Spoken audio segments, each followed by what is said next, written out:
The Timeline is a Blue Wire podcast.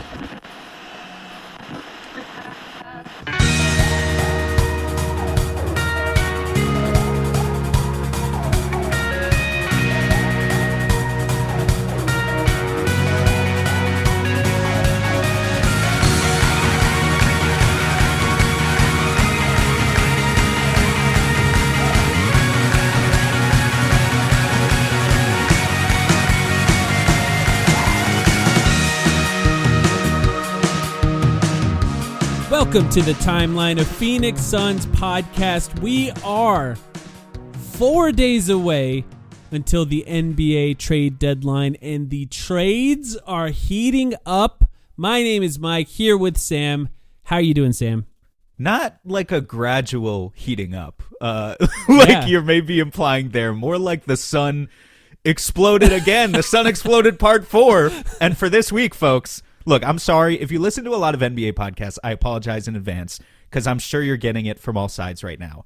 But you have to understand, we cannot record a podcast right now without talking about, we're going to talk about stuff from the Suns' perspective, but 2 massive trades, one of them particularly unprecedented, broke in the past 24 hours. That's far more important than Portland blowing out the Suns by 20 points or whatever. Which, don't get me wrong, was embarrassing. It sucks. But it just is what this team is at this point. That's something we expect from them every once in a while, right?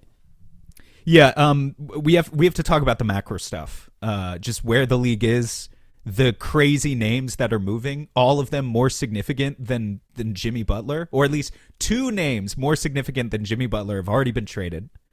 And yeah, where do you want to start?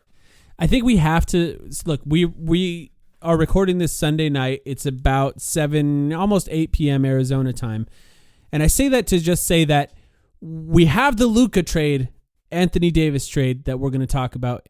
But also, right before we started recording today, we also had a massive De'Aaron Fox, Zach Lavine trade. So that is in total 4 All-Stars that are moving teams in the last 24 hours right before we record. So we have to talk about that. And I think it'll be a nice opportunity for all you Suns fans that are out there listening to other podcasts talk about this.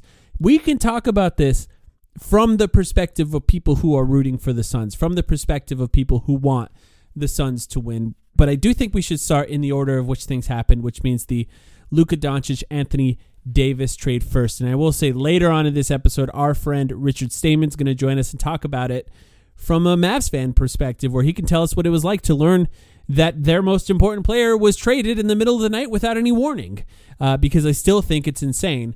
But let's talk about who's going where. And ultimately, the only real important pieces of this trade, let's be honest, is Anthony Davis from the Lakers going to the Dallas Mavericks and Luka Doncic going to the Lakers with a single first-round pick, which I think is the most perplexing part of all of this, going to the Dallas Mavericks for Luka Doncic. What have we learned since then? I'll just recap a little bit, and I'm going off the dome here. If you have anything to add, Sam, feel free to add. Luka Doncic did not ask out. Shams Charania was not hacked. The Mavs initiated the trade conversation with the Lakers and not the other way around. Weeks ago. Apparently weeks ago, with things really picking up speed right here at the end before it was done. Nothing, and I mean nothing, was leaked. There's not even a grift out there who could take credit for this. That's how surprising. Some of them are trying. Yeah, anyone could try. Never know. Yeah. But what we had essentially learned since then is the Mavs lost faith in the ability for them to win a championship with Luka Doncic as their leader because of his conditioning issues. And since we had a Nico Harrison press conference, they were worried about what could have been a quote-unquote tumultuous summer with Luka Doncic. And then, of course, his eligibility for a massive Supermax deal. They believe in defense, according to their general manager. They traded for one of the best defenders in the NBA in Anthony Davis. Now, the Lakers' perspective, have we heard anything from them? I don't know. I don't care, because honestly, their perspective, incredibly easy to understand. They traded for a superstar to lead their team for the next era of their team, and in some sense are getting ready for the end of LeBron James' career with this trade. So, I was shocked. I thought Shams was hacked. Here we are. It was real. It actually happened. We talked about it last night live, but here we are talking about it on the podcast. We had a day to think about this. What was it like when you first heard about this? How you feeling now, Sam? It's just kind of been crazy and difficult to process for the past 24 hours. Obviously, some of you were probably on our playback that we did in the immediate aftermath of it last night, and I think I said there that I don't know. I was just like, at first I assumed that it was going to be some news about him being injured because the tweet cut off when a friend sent it to me via text. I had no inkling or suspicion that it was going to be this massive, again, unprecedented is a word I keep using because it really is, trade.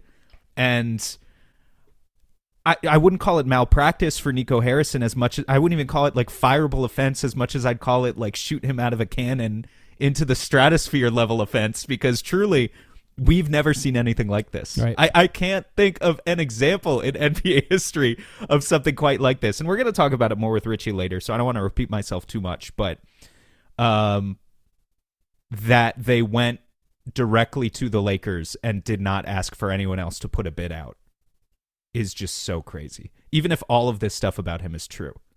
Even if he weighs 370 pounds. Evidently, he touched 200. They said he touched 270 at once. I don't know if I even believe that. Yeah, all the spin that's come out since then is that he's out of shape and he can't defend, which is a bizarre thing for a team who already, I think, is struggling to get the fan base on their side here. But you know what? He is out of shape and he can't defend. And both of those things are objectively true. And he's still objectively a top 5 player in the NBA regardless. Last year. This was not that long ago. Okay, hold on. I'm sorry to spring this on you, but I want to get back to Luka, but we do have some Suns news that just posted right now. Not a big trade. I don't want to get your hopes up here, but this is a tweet from Brian Windhorst. He said, the Heat's Jimmy Butler has communicated to the Warriors that he's unwilling to sign an extension there, and therefore trade talks to send him to Golden State have ended for now, sources told ESPN. So this is Brian Windhorst essentially proving, I think, that Jimmy Butler, although he had options and has options, is very slowly stomping out every single one in order to make the Suns the only option for him and the only option for the Miami Heat to trade for him. Now, were the Warriors interested? I know I'm jumping ahead here. Yes. Were they ever connected to Zach Lavine? So this is exactly why there's another trade that happened, and we should let's just lump all these together and talk about all of them together, because today, before we started recording, the breaking news was that De'Aaron Fox is going from Sacramento to San Antonio, and Zach Lavine, in the same trade, in a 3-team deal, is moving from the Bulls to the Kings to reunite with DeMar DeRozan in the Bulls West, which is what Sacramento is now. That full trade, De'Aaron Fox, Jordan McLaughlin to the Spurs. Kings get Zach Lavine and then a couple of picks. And Bulls, 3 first-round picks, 3 second-round picks. 3 first-round picks, 1 real first-round pick. I think the 2025 Charlotte pick is like top 12 protected. So really, and it turns into 2. That is a fake pick. Yeah, that's the 2031 Minnesota one could be really good. I will say that. But the Bulls are getting Zach Collins, Trey Jones, Kevin Huerter, and they're getting their pick back from the Spurs. I think there's some light protections on that pick as well, if I'm not top mistaken. 10. Yeah. Was top 10 protected. So that's also a fake first-round pick that Chicago's getting back, because they were probably already going to get that anyway. Probably, not guaranteed. But for the most part, Chicago sent Zach Lavine out for expiring contracts or shorter-term contracts that could then maybe be moved again or expire or whatever. Yeah, they would need to move him now. You can't aggregate. The trade would have to expand, which it still can. I don't think it's official yet. The reason I wanted to lump all these together is because there was some news that maybe the Warriors were interested in Zach Lavine. That's off the table now. Sacramento clearly wanted Zach Lavine on their team. They wanted some piece to keep them in, I don't know if I call it win now mode. Is there like a version of being mid for win now? Mid now? Mid now? They want to be mid now. Hashtag mid now. Yeah, you know, the Suns, the Bulls, we all want to do it at this point. The Kings. The Kings are the best. The Kings and the Bulls are probably the best example from each conference. That's what's funny about that star moving from one team to the other. And both of those stars, by the way, in DeMar DeRozan and Zach Lavine, moving from one team to another. Just the same situation, different state. But having said all that, Zach Lavine's off the market, right? De'Aaron Fox off the market. Not that the Warriors were ever interested in him. And then, of course, we know about the Luka Doncic trade with LeBron being on the Bulls. on the Lakers. LeBron supposedly wants to stay, wants to play with Luka. That's it, right? Maybe he ends his career next few years playing with Luka. I have doubts on that, but that's probably, it seems like what it's going to happen. All of this pointed to the Warriors focusing their attention on Jimmy Butler. It's something that I was going to talk to you about later in this podcast before this Brian Windhorst tweet was posted while we were recording. Brian Windhorst says this now, Jimmy Butler's off the table for the Warriors. There's really only one team. Shams Charania has reported there's it. One other team that might be interested, but it's not a warm climate. The Milwaukee Bucks. Yeah, Jimmy Butler. I mean, yeah, I guess they could do it, right? They did it for Dame, even though he wanted to go to Miami. So I guess they could pull that trigger, even though maybe Jimmy wouldn't want them to. It's just that Jimmy, the lengths with which he is willing to go to get his way in this trade is beyond anything that we have ever seen from a star player, at least in the modern NBA. Since we started this podcast and since I started following the NBA as an adult, we've never seen anything like this. He's trying to force his way to the Suns. The Suns are offering him the most amount of money. Probably, maybe the Warriors are willing to do it too. Based on that report, I think you could draw the conclusion the Warriors are willing to give him an extension too. But yeah, I don't know. We're in a weird place. We can talk about where the West stands, but just thoughts on where we're at with the Jimmy Butler trade. Because the one thing I'll say is Jimmy Butler has stripped away so much leverage from the Miami Heat that the Suns need to not outbid themselves. Take it to the last second if you have to. Don't put everything you have to in this trade in order to get it done. Well, but even only as you're seeing backup plans slip away, I don't think the Suns were ever in on De'Aaron Fox conversations, but Zach Lavine was a guy we talked about as like, hey, if they can't get Jimmy, what about Zach Lavine? That wouldn't be the worst thing in the world. And now obviously that's gone. Thank God that Jimmy is doing the work for us, just to reiterate your point. Because, yeah, if Golden State was competitive in this, if other teams, Milwaukee, Memphis, if they were competitive here, then I don't think the Suns have the most attractive offer, first of all. But even if they did, like if they threw everything in, I mean, maybe if they threw Ryan Dunn in, it would be the most attractive offer. But, right, it would be versions of the trade that we emphatically do not want to happen. And now maybe, just maybe, they have a chance to get their way. Maybe they even have a chance to get their way. And also, God, please, someone take Yusuf Nurkic off of our hands before Thursday. When will the Nurkic sweepstakes kick off? Because that's what we're all waiting for. There are a couple teams, interesting teams around the league right now that desperately need a center. By the way, have we thought about Yusuf Nurkic to the Lakers? I think we talked about it briefly on Playback yesterday. I don't think they have any contracts that they can really send back our way to make that work. They don't have a center right now, but they said they were looking for an athletic one. And aren't we all, right? Aren't we all looking for an athletic center at this point? Can't always get what you want. Yeah. You're going to score a lot of points and watch a lot of Luka to Nurkic turnovers in the short roll, and you're going to like it. You're going to like it. But yeah, just on the Jimmy front, things are heating up. And I don't know. I don't know what's going to happen. I could see it happening. I could still see it not happening. That's not anything new. We've been saying that for weeks. But Jimmy is certainly doing his job in the situation. He's doing everything he can to make sure that he's getting to the Suns. And I think from the Suns' perspective, I will say this. And you could disagree, and I think you could even make a good case if you disagree with me. But if you're giving up everything, if you're giving up all 3 picks, if you're giving up Ryan Dunn, and then you find a team for Bradley Beal, you're not going to be good enough still. You're not going to have the flexibility that it takes to get better. If you keep Ryan Dunn, if you keep 1 pick, and you find a way to do it for Bradley Beal and 2 picks, maybe force the Heat to take him, honestly, if he's willing to go there. Then you have Jimmy Butler on the team. You can start Ryan Dunn still. He's obviously very important for this team. And yes, Jimmy Butler does some of that. Jimmy Butler plays 50 games a year if you're lucky. You need Ryan Dunn to play more. and when Jimmy Butler does play, because Jimmy Butler is best served as more of an off-ball disruptor defender, you can still use Ryan Dunn to be the guy guarding the point of as attack. your primary. Yeah, absolutely. And if you have to throw him in, you're not good enough.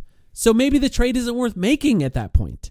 Yeah, I emphatically agree with that as well. If you have to throw him in, you're not going to be good enough. And honestly, you'd be better suited just to see if you can get off Nurkic's contract, ride out the season with Beal, and draft someone at the end of the first round this year, and kind of I don't want to say run it back, because then you would have a lot of work to do in the summer. But you're staying a little bit younger. You're staying more athletic, or as athletic as you can possibly be through the draft. That would be the way forward for them. Can we just make fun of Barry Jackson real quick? Yeah, of course. Anytime, right?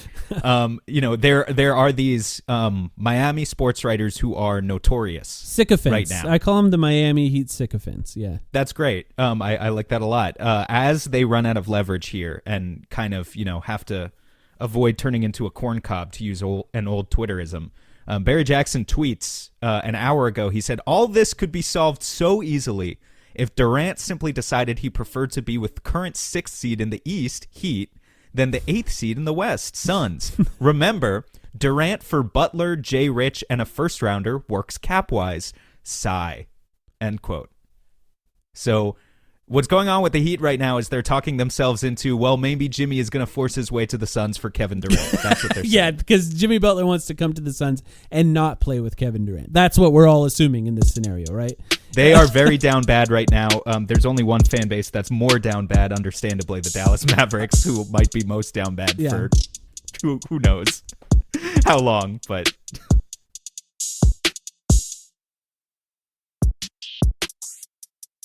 Let me read Barry Jackson's most recent tweet. If Butler deters every non-Suns team from trading for him, and if he opts in for $52.4 million next season and nobody still wants Beal this summer, it will be incumbent upon Adam Silver to intervene. This circus can't continue for 14 more months, says Barry Jackson. Adam Silver, you are on notice by Barry Jackson. It's up to you to step in and force a team to take Bradley Beal in order for the Suns to get Jimmy Butler. You know what? I'm starting to become more of a fan of Barry. It turns out he might be right on this. Let's talk about the Western Conference as it currently stands, because right now we have Anthony Davis on the Mavs, we have Luka Doncic on the Lakers, we have De'Aaron Fox on the Spurs, and by the way, the Spurs were able to make this trade and keep Vassell, Castle. Yep. And, even Keldon Johnson, who's not that good, but is still one of their top 5 scorers. They did not lose a single one of their top 7 scores. They even kept Chris Paul. They're going to have point guard minutes with either De'Aaron Fox or Chris Paul on the court as long as they're healthy. Minutes a game. It's crazy. That's awesome. So let's talk about let's just those 3 teams first. Who's the best team from this moment until the end of the season of those 3 teams? Who do you think? Sorry, what are the other 2 teams? The Kings? The Mavs, and the Lakers. Yeah, I'm sorry. Let's do Kings, Mavs, Lakers, Spurs. For all 4 teams. Wait, okay. Kings, Mavs, Lakers, Spurs. Yeah. That's interesting. Who's the best team? I mean, there is a chance that the Mavs are actually good as long as Kyrie stays healthy and AD stays healthy, and that's going to be critical because they do have the ability to put together these really big lineups. And sure, they might struggle with spacing, but like Anthony Davis and Gafford and PJ Washington all together, like it's kind of interesting in a way.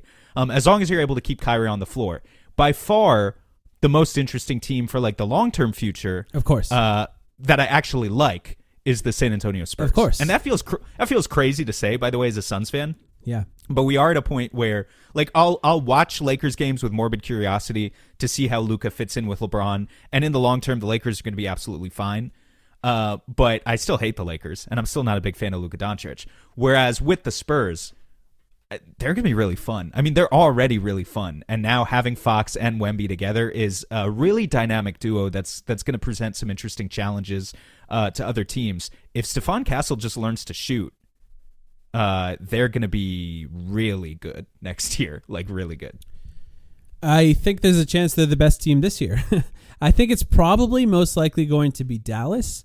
I think they have a chance to have a really, really good defense.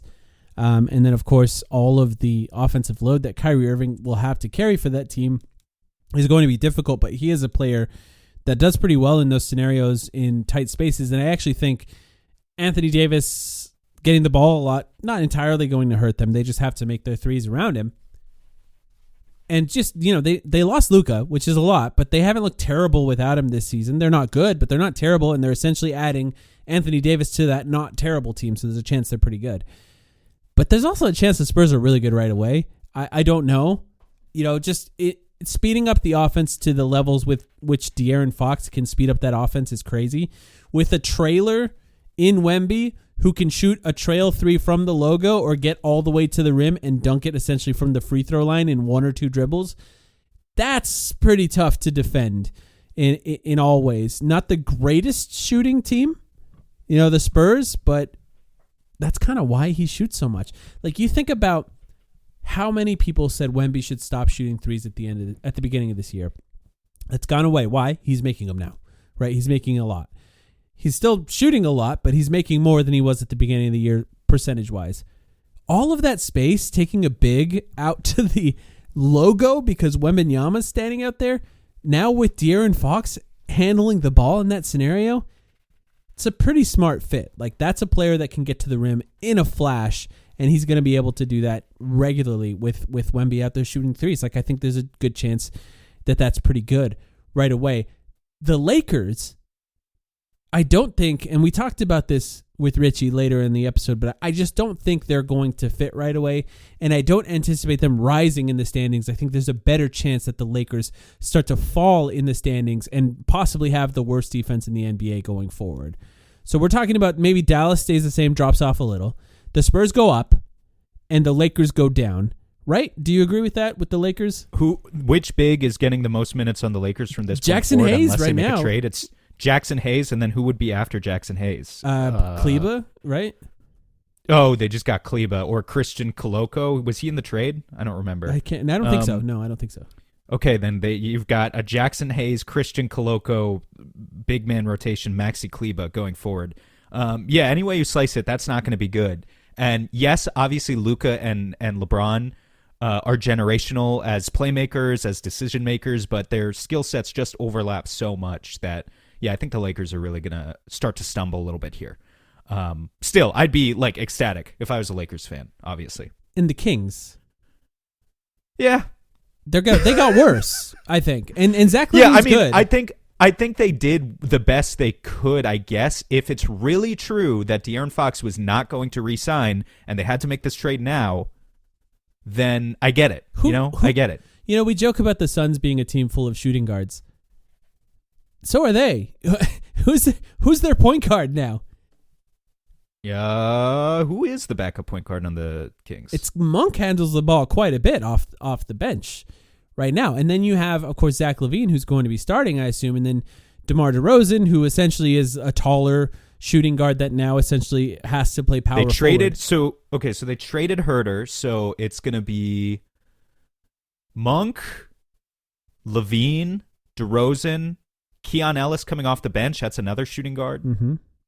And Sabonis. Sabonis is the point guard now, I guess, right? That's really what it is. Don't really have a real point guard on the roster that I know of. They're worse. They're going to struggle.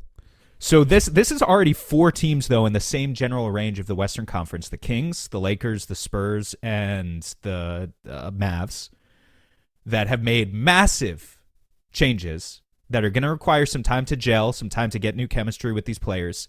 We are basically anticipating that the Suns and the Warriors will be added to that list within 4 days. Mm-hmm. That both of those teams are going to do something. Obviously, if the Suns end up getting Jimmy, then the Warriors need to do something else that's going to be much smaller, probably, I would think, than getting Jimmy, unless they somehow trade for LeBron. I guess that's not out of the realm of possibility right now. But half the Western Conference is about to look very different from what they were on opening night. It's a good chance. It's possible the Suns are the ones that look the same because of the limitations they have. Yeah. I think this reflects a couple things. I think, you were spot on before when you're talking about financial incentives and, do with the new CBA constraints, certain owners want to be under tax as much as possible. They maybe don't want to offer supermaxes. That's definitely part of it. But also, there is sort of this fundamental belief that the West is wide open and that if Shea lands wrong on his ankle or something, one of these days, then the whole thing is blown super wide open, right? That absolutely anyone could win the conference this year. I think some of these trades definitely reflect that as well. Do you think that the market for star players has changed? Now, the reason I ask is Anthony Davis and 1 pick for Luka, not enough.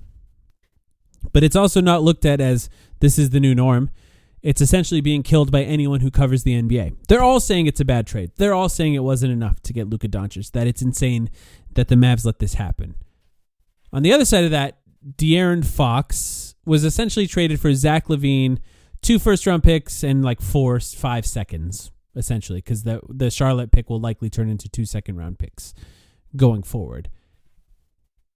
We're talking about Jimmy Butler here, who has about as much time on his contract as is De'Aaron Fox. Yeah, De'Aaron Fox has next year as well, I believe. Yeah, on his that's why I said they didn't have to trade him right now, but they felt they could maximize his value by doing it right now. I think it's hard to say to sort of respond to your question because Zach Lavine is a multiple-time All-Star, right? Yeah. I understand he's a very flawed player. I understand it took Chicago forever to even be able to move him. Yes. But the type of return you get for De'Aaron Fox, if you are committed to the rebuild, if Sacramento was in a different stage, if they didn't have Sabonis still on the roster, if they hadn't just committed to DeMar DeRozan, that's probably a 5 or 6 pick return. Look at, obviously what Mikal Bridges got from the Knicks over the summer. The fact that they want to stay in this #mid-now sort of realm, though, means that, okay, so they got Zach Lavine, and he's sucking up a lot of that value that they otherwise could have gotten in the Fox return, I think, right? Zach Lavine's probably worth 2 or 3 extra picks that they could have gotten. Apparently not. If they were just truly committed to the rebuild. Apparently not. They don't want to do that. Yeah, I don't know because from all accounts, the Bulls have been trying to trade Zach Lavine for a year and a half now, and this is the best they can get for him, which is just their pick back and a bunch of salary that's not very good, and even maybe not getting their pick back. I guess they get their pick for sure now, but who knows where it'll be by the end of the year. There's no incentive for them to lose in the same way. We also talked about the same thing with the Suns, though. Lavine is signed for multiple more years on his deal, and he is a good player. He's the type of player who could maybe fetch a return for you next year if you decide that then you want to go into the next stage and kind of blow it up if you're Sacramento. I don't believe that Lavine is as unmovable as much as I believe that Chicago is incompetent. Well, yeah. I mean, I think Bulls fans have the right to say that this was not a good trade for them today, and they've said the same thing about the Alex Caruso trade. I do think that both of those players were overvalued by Bulls fans as far as trade assets, maybe than they should have been, because, look, they've been trying to trade him this whole time, and if they're willing to accept this for Lavine, they probably were willing to accept different players if there was more assets involved in the past, and that wasn't able to happen. But how you described Lavine a second ago was a flawed, multi-time All-Star who it took their team that he was on forever to trade him. All I'm saying is, sounds a lot like Bradley Beal. That's the same way you can describe Bradley Beal at this point. And look, maybe there's something out there for him. The difference is, of course, the no-trade clause. It would have been fascinating to know how this would have played out if Zach Lavine had a no-trade clause. And by the way, I was thinking about no-trade clauses. Like, teams should not want to give them, right? As we know, it's a disaster. But after the Luka trade, won't players be fighting for them more than ever? Yeah, actually, one thing I wanted to remember to say earlier about the Luka trade is just where's Bill Duffy in all this? He's Luka's agent. He's a longtime NBA agent, one of the most famous ones there is. And lots of experience with the Suns there because he was DeAndre Ayton's agent too. Right. It's not just Luka who loses out when teams just completely go off the wall and do stuff like this, right? It's Bill Duffy losing his commission on that potential Supermax contract. I would think he has to be incensed as well by the Mavs just making a completely left turn thing like this. It's just, I don't know. It's just Nico Harrison is obviously getting a lot of flack. I'm not even sure he's getting enough. I think, there are more powerful forces within the NBA community that could be turning up the heat on him. And on the Mavs owners in particular, if it is true that Nico Harrison is sort of just being used as a shield. So I don't know. There's a lot that's going to come out about that situation there, man. I mean, the hit pieces on Luka and, conditioning and whatever, that's going to be the first step. But the second step is some people need to do some snooping around their front office. And seriously. Yeah. Seriously. I mean, they had a crypto scammer in there not too long ago. In Haralabob, so I think it's okay to at least take a look and see if some of that remains. Put up the bat signal for Baxter Holmes real quick, because we could use a guy to go in there and just do some investigative journalism. Nico Harrison on what's happening in Dallas. Should launch a meme coin right now. Just see what happens. Just launch one, see what happens. One more game for the Suns against the Portland Trail Blazers, who just demolished the Suns in a game where DeAndre and played really well in a way that it should embarrass the Suns, but instead they were busy looking at their phones on the bench when this trade went down. But one more game for the Suns against the Portland Trail Blazers, and then we have the trade deadline. So it's hard to say that we'll be here doing anything until the trade deadline, unless, of course, there is a trade that happens before. Because look, as we see right now, teams aren't waiting until the deadline. Things are happening. Wait, what day is the deadline? Is the 6th? It's correct? Thursday. Yeah, Thursday, okay, and so it's early. It's in the afternoon. We play the Thunder on Wednesday. Oh, the Thunder's Wednesday. Games. 2 games. Okay, yeah. Cool. 2 games before the deadline. Also, absolutely essential thing I need to make sure we say, because we're not going to record again for a couple days at least. Devin Booker is 23 points away. From the all-time leading scoring record. And Luka kind of sucked out, in his classic Luka way, sort of sucked the momentum out of that news for us yesterday. But it bears repeating, despite the fact that Portland loss sucked, Devin Booker had 37 points in that game. And he's only 23 away. He's going to set it on the road. It's not going to happen at home. I think that dream is dead. But that is definitely a reason to watch tomorrow. I mean, we got to watch tomorrow. Cool. Do we do it on playback, right? I can't. Yeah, sorry. He can't do it. You can. I mean, I can join for most of it, but I will have to leave at a certain point of it. Okay. Yeah. So that's really cool, and I think we're going to have some sort of retrospective podcasts about Devin Booker and his time with the Suns going forward, of course, because look, it's just really cool that he's going to be at the top of that list for the Suns probably forever, especially with how player movement works in the NBA now. His career here has been remarkable. You got anything else before we go to our wellness check on Richie?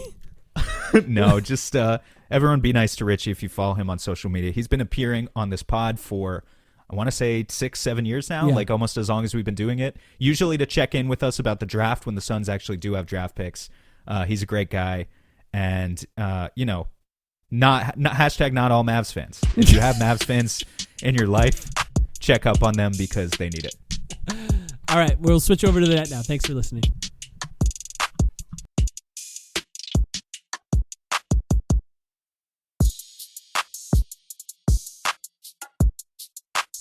All right, joining us, our friend, as I described to him, part of the extended universe of our podcast, our Mavs friend, a fan who covers the team and has been around and on this podcast throughout the years.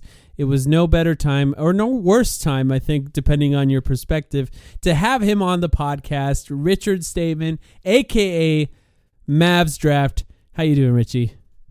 Normally I say, hey, I'm doing so well, everything's great. Not today. It's the darkest day, I think, and that I can recall ever being like a Mavs fan and keeping up, that I can genuinely recall. Everybody I've talked to thinks it's like the worst. There's nobody that I've talked to thinks this is good. Richie, were you awake when it happened? Yes, I'm a night owl. That's the worst part. So my fiance, she hadn't seen Inception, and I realized the roasting I just accidentally gave her, but we were like very much into the best part, and I actually hadn't rewatched it since it came out, so I was like pretty into it still. And I got the notification, and I was like, damn, Shams got hacked. Like, that's crazy. And I kept watching, and I'm like, I'm just going to make sure, though, like, that this is a hack. And then more stuff kept coming. And I was like, okay, I got to pull up my computer now. I got to, like, she's going to kill me. because we're watching a movie and I'm on my computer on Fanspo pulling up the trade machine every romantic Saturday night dream. And I'm like, this doesn't even work. Like, I just put the trade in exactly how it was. It doesn't let you do it.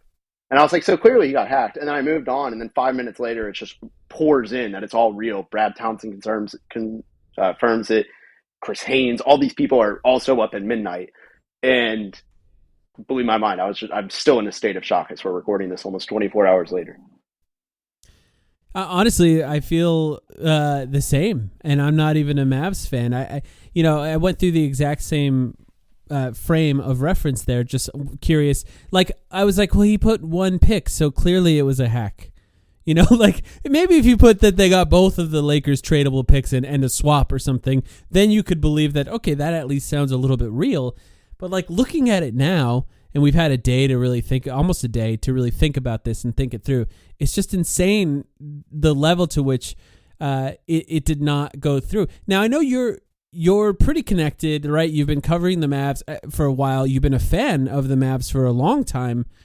Was there any inkling at all that Luka Doncic could be traded at all? No. The main thing is always the same question every single player gets after their 7th or 8th year, where they start saying, well, is he going to leave when his contract's up, which is next year?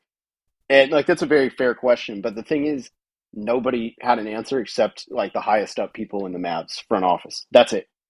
And the thing for me is, like, they've hinted at it where they're like, oh, we were expecting a tumultuous summer is the words they used, but then never gave an example as to why. So it's like they've given all these reasons.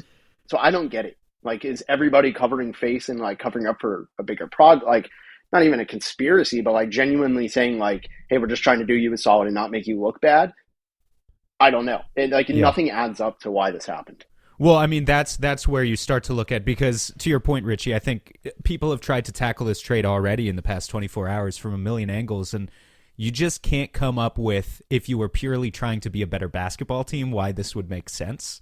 And so it leads you down other paths, some more conspiratorial than others. I was looking up all sorts of personal life details as we were doing a playback yesterday, Mike and I, when the trade broke, about Nico Harrison. Because I was like, does this guy does he owe a gambling debt? Like, is there something else going on? It's the fact that they only approached the Lakers if these conversations were reportedly going on for a month, that there wasn't even an attempt to have an open season on Luka. Obviously, they didn't talk to him about it. That's another massive problem. They cost him dozens to maybe $100 million by ruining his chance at signing a supermax. That's another huge problem. But the fact that, like, you didn't even attempt to get the best offer by approaching any of the other 29 teams in the league is wild. Yeah, that's why I'm confused. Is at first I was like, well, they only talked to the Lakers. That clearly means there was something, and he said, trade me to the Lakers, because why else would you only talk to the Lakers? And then it comes out, this is all news to Luka. So it's like, well, that can't be it. That, or he's an incredible liar. And I don't think that was the case, given how he hasn't answered any of the calls, anything like that. Like, I think it adds up that he genuinely was blindsided, and it just doesn't make sense to me. And on top of that, like, the whole thing with the Supermax is it's incentivizing teams and players to stay with their team, right? And now I think he's the first player that is Supermax worthy to be traded before the Supermax, if I'm not mistaken. Yeah, and it's an interesting thought about what that means for the future of Supermaxes in general. Maybe it means nothing, and maybe we just look at this as the year that Nico Harrison went insane. But it is interesting that a team that just made the NBA Finals, that has an All-NBA player that's perpetually on every All-NBA team ever since he was able to be, would be willing to trade someone before they had the opportunity to offer him more money than anywhere else. And I do think it's interesting, right, because Nico Harrison spoke today, answered 2 questions or whatever, 3 questions in the press conference that they had. I didn't actually watch it, but Jason Kidd was there too, right? Yes, and Nico left early and left Jason to sit there and take the questions by himself. And like the what I was able to gather from his perspective was that he didn't talk about the thing that was going around online, which is that Luka is out of shape or never will be in shape and is a bad defender, which is all the immediate hit pieces that were placed out, hit tweets, if you will, that were put out on Luka. And I'm sure we're recording this Sunday night. The hit pieces, like the articles, those are coming tomorrow, like they always come on the Monday after, right? We're probably going to see an actual article outlining all the things they tried to do to get him in shape that didn't work. Obviously, he's not going to say that in a press conference. So from his perspective, he was talking about avoiding a tumultuous summer this summer. He has 1 year left on his contract after this summer, then would be eligible for that Supermax to kick in at that point. And I think it's just so fascinating to think about the idea of he has not caused any issues to this point. So we're going to trade him just in case he might this summer. Right, that's kind of what I heard from this, and then he traded him for a player obviously meant to win on the team. Now, along with a single pick, there wasn't this long sort of drawn out process to try to have as many assets as possible to improve this team in the long term. It was an all-star player that's able to be an all-star now, and then a single pick in order to help you improve the team going forward. He even said, they asked him about the future flexibility and the ability for the team to be good. He said, the future to me is 3 to 4 years from now. The future, 10 years from now, they'll probably bury me and Jason Kidd by then, or we'll bury ourselves, implying I'm not going to be here beyond the next few years anyway. Mavs fans so I might as well try to make them be good now. Have buried him as of today, as far as I know. Richie, I'm curious your perspective on the future of Nico Harrison if he can show his face in public in the state of Texas anymore. Yeah, I think there's a few things. One, I don't know if you guys saw that. I haven't seen what they did since Kobe died. Like it's like in a very messed up way. They had all the stuff laid out. They had like Luka shirts, like all this stuff. Like some people I think put flowers. There were caskets in front on the American Airlines Center steps. Mm-hmm. Literally haven't was seen funny, that since Kobe died. Literally, yeah. like blew my mind. But I don't think he can. And you know what's interesting is I was talking to somebody that said this, and I thought this was an interesting point. They're on a road trip. They're in the middle of a 5-game road trip, like dead middle. Today was game 3 of 5. They don't come back home until Saturday. They broke the news at midnight, knowing, hey, less people will talk about this now. And then also knowing that, I mean, this might be a coincidence, knowing that the trade deadline was Thursday and everything, but like the fact that he did it now, and it really doesn't matter for when AD or Luka is really going to play because it's a 1 to 2 game difference. And it is interesting that he did it. The next home game is Saturday. Like it's a little bit, who knows what's going to happen? Are people just going to be excited to see Anthony Davis by then? I don't know, but it is going to be very hard for him. The very first time, I just have a very hard time seeing that stadium not being full of booze and wearing like all black. Like I don't know what to think. I did, anecdotally, I did see a lot of posts on like the Mavericks subreddit. I couldn't contain my curiosity, my morbid curiosity, so I had to go on there. Yeah. And, I did see lots of screenshots of people canceling their TV plans and stuff like that and saying they were done with the team. That's all online echo chamber at the same time. So like, is it really going to affect attendance? I don't know. But, there is the element, right, too, that they saved money by doing this. It's not just that they avoid paying Luka, but that now they're actually free of any luxury tax penalty whatsoever. And was only by like a matter of several $1 million that they were able to cut that bill. But, just that little detail, too, adds more insult to injury and makes you think, how much of this is Nico Harrison being the dumbest GM in history, which he might be, but how much of it is him falling on the sword for new ownership in Dallas? And I don't know, man, there's just all sorts of conspiracies you can come up with if you want to here to try and make sense of this. Yeah, and that's where I'm torn is like, it very well could be that. But then also you look at going back to the press conference for a second, watch the body language. Nico's like having the time of his life. And it's very interesting. There was no like, hey, I'm so sorry. Like, I understand. Bobby Corrales said this on his podcast. He was like, a normal GM would say, hey, I'm really sorry. Like, Luka has been the face of the city of Dallas, even through a Texas Rangers team that won the World Series 2 years ago. Luka has still been the most popular figure, even with the Dallas Cowboys being the Cowboys. Luka still prevailed as number 1 in the city. And I'm sorry that we took it away from you. It's hard to do, but winning requires some tough sacrifices. He didn't say any of that.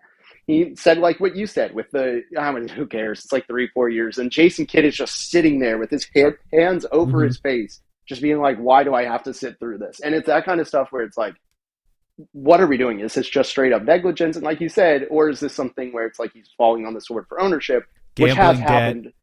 Owners want to move the team to Las Vegas was another thought that came to my mind. Yeah. It's really sad to say, Richie, but that thought came to my mind where it's like, do they just want to tank the Dallas franchise to the point where there's nothing left? Like Sam just said this of like, he went to the Mavs subreddit. He saw all these people canceling their season tickets that, they hate the owners, all this stuff. That is exactly what they want. What if it was that? I don't want to get too deep in it because that's still very far-fetched, but they own a lot of Vegas. Like if there was a team to tank and go to Vegas, it is them, and they're following the Seattle playbook in a lot of ways. I'm not getting carried away with it at the moment. I just want to see what happens. It's not like they just sold them for picks and nothing else. That would have been a lot more alarming. But for me, it's just like they didn't get any assets. Like there's a lot of different ways to approach this, and it could really go both ways. I don't think it's that far-fetched, though. They didn't try to get more assets too, right? They didn't open it up for other teams to create a bidding war. They didn't. To be frank, Nico Harrison was the Nike rep for AD in the past. Like he seemed to target AD and do whatever it took to get Anthony Davis onto the Mavs. And I want to talk about the fit on that team in a second. But before we get there, what could it possibly be with Luka that could make this okay in your eyes? Is there anything like is it like a severe injury that they're now hiding, which the trade has gone through? It's not like, it doesn't seem like they waited for a physical on this one. So maybe there's something, something concerning of tobacco addictions, of all tobacco addictions. What could it be, Richie? Hookah constantly. Yeah. I mean, like, is there any world? Because like, it's not even just like, how do we make this particular trade be okay in your mind? Yep. Like, it's how do we make the process with which they went through to arrive at this trade make it okay? And to me, it almost feels like there's nothing you could say that's wrong with Luka to make the process that it took to get to this trade okay. But is there anything that could make the trade feel better for you, like with Luka? Because it's tough for me as like an outsider's perspective, and Sam and I went on playback yesterday to talk about it, to not think there's something else going on behind the scenes that we don't know about yet, right? It's really tough to not think that. Yeah, so two things. I talked to a lot of people, both media, fans, everything, where they're like, honestly, I don't care if Luka has an Achilles injury right now that they've kept under the table, and it would ruin his career. It's the fact of the matter that there was no dangling the idea. We didn't even get a, like these are their words, we didn't get a rumors, hey, Luka might be actually on the block. It's a weird thing. No build up to get used to the blow. And like, instead it was just a straight punch to the face. And again, just how they handled it, they didn't even apologize for it, acknowledge that they really moved the face of the franchise, anything like that. And the other thing, so like the injury stuff, maybe if he's hurt, like I think you hear about that a lot, is like all these hypotheticals with fan bases that know there's a lingering injury. Would you do it or stay attached to the emotions? And sometimes people want the emotions. It doesn't always have to be about the championship and making the right move. And sometimes it can be a tough pill to swallow, but it's just like, sometimes you have to make the decisions because Luka, even as an injured player, is still an incredible basketball player. The other thing too is we look at Zion Williamson, right? If you had the chance to know in 2021, let's say, that this outcome that it's come to be would happen, would you trade him and make the entire city of New Orleans unhappy? I think actually a lot of people would. And maybe that is what's happening. I mean, I know Eddie Johnson has talked about it a ton on NBA radio, where it's like, Luka's going to eat himself out of the league. He has a lot of bad habits.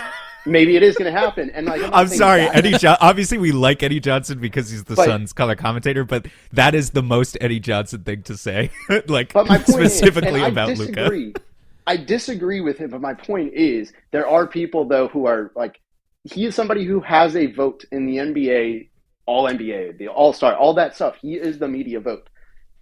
If he's thinking it, other people are thinking it, and maybe there is some truth to it that I've just completely glossed over and a lot of people have. I don't think there is, but those are the only two things. If it's like an Achilles injury, and that would still be tough because they should have disclosed it. And then if there's like some true bad habits.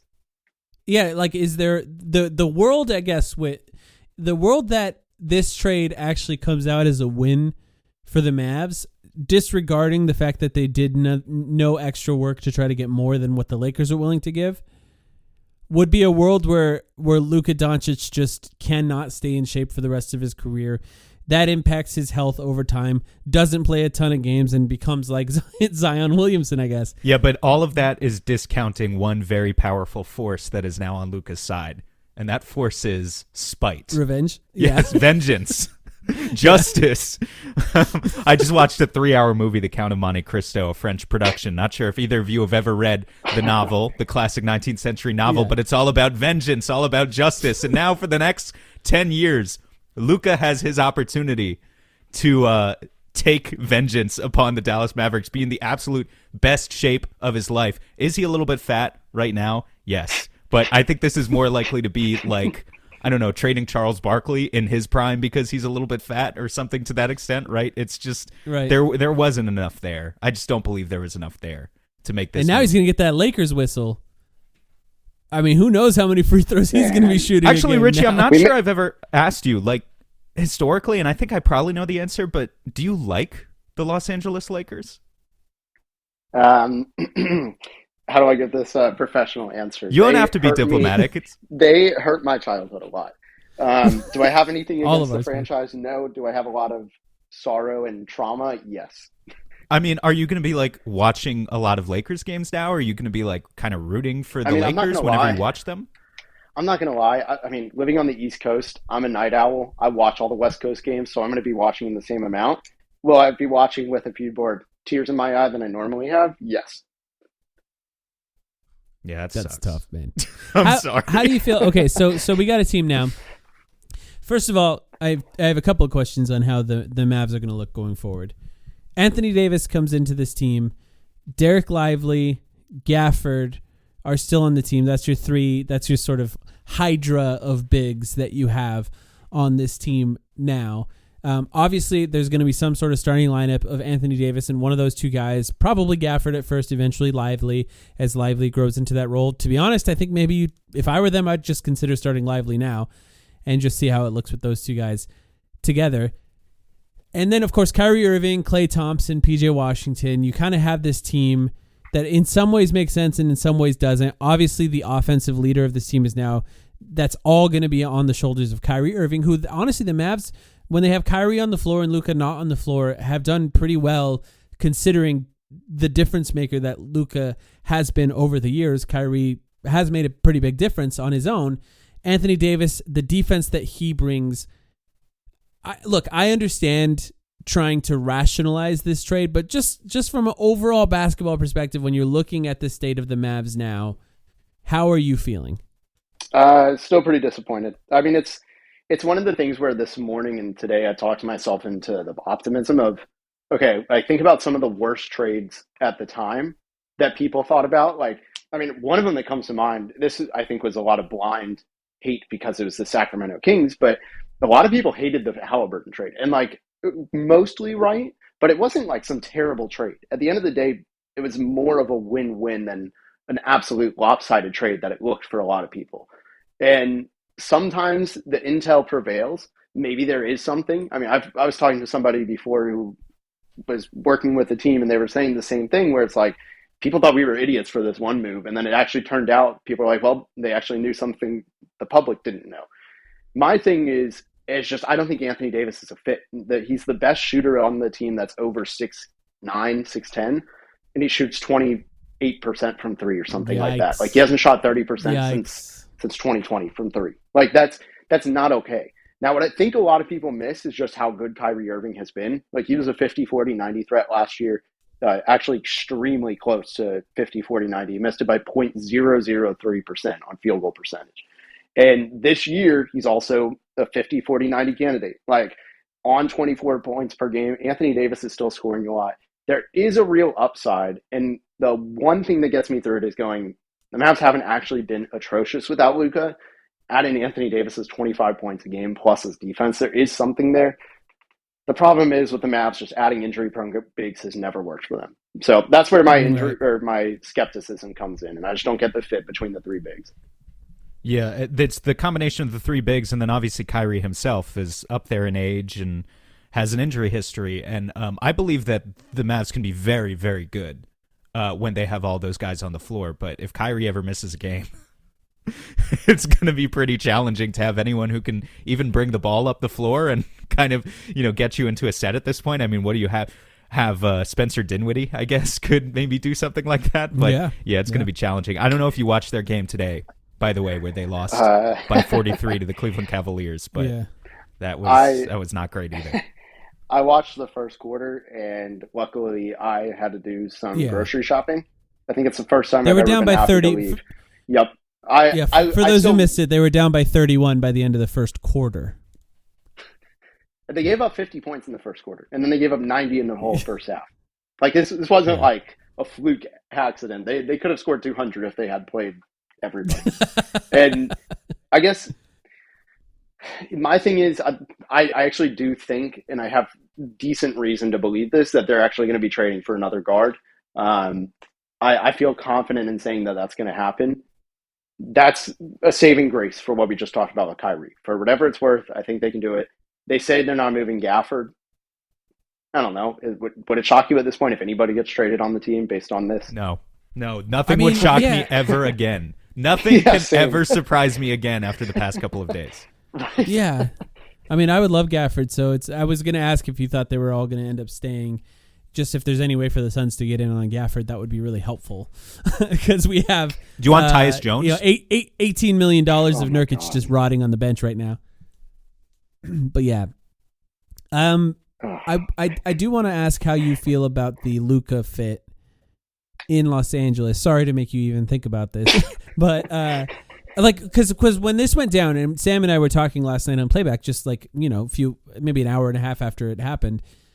And my first impression of this is the Mavs are going to be pretty good still, and the Lakers probably not. I think they have a chance to have the worst defense in the NBA now. Like, there's a chance it's just the worst defense entirely in the NBA. They have no rim protector. They're the best. I think Anthony Davis has a case every year to be named the best defender in the NBA. So they lost at least a guy who's in contention as the best defender in the NBA and added possibly the worst defender in the NBA to their team. And the fit between Luka and LeBron, not perfect. Obviously, both smart guys who can make smart plays with the ball. I mean, is there a chance that they're good right away, do you think? Because to me, I'm just thinking, no, they're probably not going to be good right away. And this is, to me, the Lakers made this trade for next year and the future 5-6 years of having Luka Doncic on the team, not necessarily for right now. Yeah, and that's what's confusing to me. It's like the Lakers say, we want to give LeBron one last title, all this stuff. And it's like, but do you? Like, the Lakers, I was shocked to see the Lakers defense was this low. I know it wasn't good, but I didn't know they were bottom 10 in the NBA already. And then you throw away, like you said, Anthony Davis at this point is at worst the second or third best defender in the league. You take him out for a guy who is notorious for not playing defense, or when he's playing defense, he has to be fully engaged to even be average for multiple possessions. It just doesn't make sense. Their saving grace for the regular season is you can get by winning just by outscoring everybody. That might work for the last few weeks of the season, but in the playoffs, man, how do you win a series? I feel bad for Luka because his whole career with Dallas outside of last year was him just willing these teams that had no business going far in the playoffs to against in 2022, where they made the Western Conference Finals against Warriors. That team had no business making it. And I don't know if that's a sore subject still or not, but I'm sure the dude is tired of it and he's going to have to do it again. And like you said, this trade was definitely for the long term. I just don't get it, though. I think he'll be Jackson okay. Hayes going to save you? No, yeah. I mean, so to both of your guys' point, yeah, maybe this season they're going to struggle. We know the Lakers tend to get gifts. As this trade is another example of the Lakers sort of being gifted something that they wholly do not deserve. And if they can do it now, they can do it again. So as long as they have Luka signed up long term, if I'm Luka, I'm pissed about a lot of things right now. The primary thing being Nico Harrison is a bitch who cost me dozens of millions of dollars and couldn't even look me in the face. It's insane. Couldn't even look me in the face. That's what I'm mad about. But his long-term fit on the Lakers, I think he'll be okay. They're not a playoff threat this year, but they can be in the future because, unfortunately, I don't think any of the three of us like it. They are the Los Angeles Lakers. Good players go to them for the wrong reasons all the time. Yep. It's the worst part about this so far. Now, I will say, from a Suns fan's perspective, before we let you go, Richie, we are now able to put to bed the Luka Doncic Mavs versus the Devin Booker Suns rivalry that existed. Because I will say, like, the rivalry games that the NBA put together, it was the Mavs and the Suns. Like, that's just kind of what it became. And I don't think that's going to exist without Luka. Like, I think that's just done and gone, and that's just not the case now. Of course, if there's another playoff battle between the Suns and the Mavs with this new iteration of the team, then of course a lot of those feelings could be brought back, but I don't think they're going to exist in the same way going forward. Having said that, the good news for you, I will tell you, Anthony Davis kills the Suns, man. He really does kill They played 3 times this year. He's averaging 30 points, 13 rebounds, 4 assists, 1 steal, and 3 blocks against the Suns so far this season. Admittedly, Nurkic played all 3 of those games. There's a reason he's not playing anymore. But Anthony Davis does absolutely kill the Suns as well. So you have that to look forward to. Speaking of that rivalry real quick, I mean, that was 3 years ago now, right? It was 2022. Game 7, the classic series. And the only remaining their only remaining son, obviously, is Devin Booker. The only remaining Mav is Dwight Powell. Am I right? Is there anyone else? Dude, the guy who will never be on another team. Can I just read you guys a text I got this morning about Dwight Powell? This is from just a straight a fan of the team. I think Dwight Powell is beside himself driving around it downtown said, I Dallas. think there could be, he said, I think there could be a nuclear explosion in Dallas and Dwight Powell would somehow still be on the Mavs roster. This man will never not be on the Mavericks. Like, he is absolutely inevitable. Death, it is taxes, unbelievable. He's cockroaches, and Dwight Powell on the Mavericks. Nico Harrison, yeah. All right, Richie. I'm sorry to bring you on like this, but I was morbidly curious about how Mavs fans were doing right now, and I think you have confirmed most of my suspicions. I hope that you feel better about this team going forward, and it'll be interesting to root against Luka with you from now on, which is what I assume we will now be doing together, right? Welcome to the Resistance, Richard. All I'll say is Suns-Lakers got even more fun. It's always been a fun rivalry. The Troy Daniels Bowl, I think it's gotten a lot better. Yeah, well, you have a Substack that you write for. I read your article about this trade this morning. Everyone check out that Substack. Follow him at Mavs Draft. And you have a podcast now, too, don't you? Regularly. Yeah, Locked On NBA Big Board with Rafael There you Barlow. go. It's a draft. He does mostly draft stuff, but obviously covers the entire NBA and the league. Richard Stayman, we appreciate you. Thank you for joining us.